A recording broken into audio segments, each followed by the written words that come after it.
তার কারণ আমরা জানি চোখ বন্ধ করে কেউ আমার লিডারের সাথে সাথে আমার একটা টিম কোম্পানি আছে যে আমার পাশে আছে, তাই তো? সেই ভাবনা চিন্তা যখন আমার মাথায় ক্লিয়ার, তাহলে আমাকে আমার কাজ কি করতে হবে? নিজের ডিউটি নিজেকে করতে হবে, তাই তো? যেটা করবো সেটা নিজের লাভ।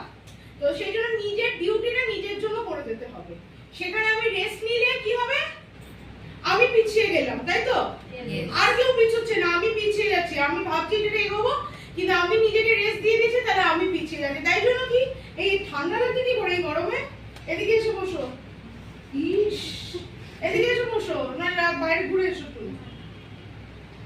তো সেই জায়গায় দাঁড়িয়ে আমাকে নিজের ওপর কনফিডেন্ট বাড়াতে গেলে নিজের ভাবনা চিন্তাকে পাল্টাতে হবে। কালকে যেটা করবো ভাবছি সেটা আজকেই শুরু করতে হবে, তাই তো? তাই তো?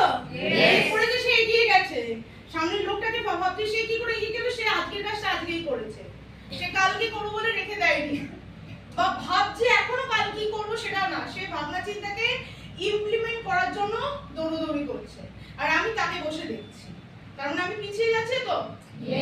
তার জন্য যে ট্রেনিং গুলো প্রত্যেকটা দিন এইখানে যারা যারা দায়িত্বের সাথে ট্রেনিং করে, তারা একটা প্ল্যানিং রেডি করে আসে, তারা একটা ভাবনা চিন্তা রেডি করে আসে, তারা একটা পজিটিভ ভাবনা চিন্তা নিয়ে আসে যে আমি আর 10 জন মানুষকে যেন সঠিক গাইড করতে পারি। তো তাদের ট্রেনিংটা যদি মিস করে যাই আমি, তাহলে কে লুজার হচ্ছে? আমি।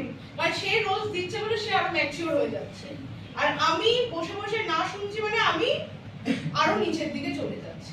তো দয়া করে নিজের সময়টার মর্যাদা দিতে হবে, কারণ আজকের দিনে ওইটা খুব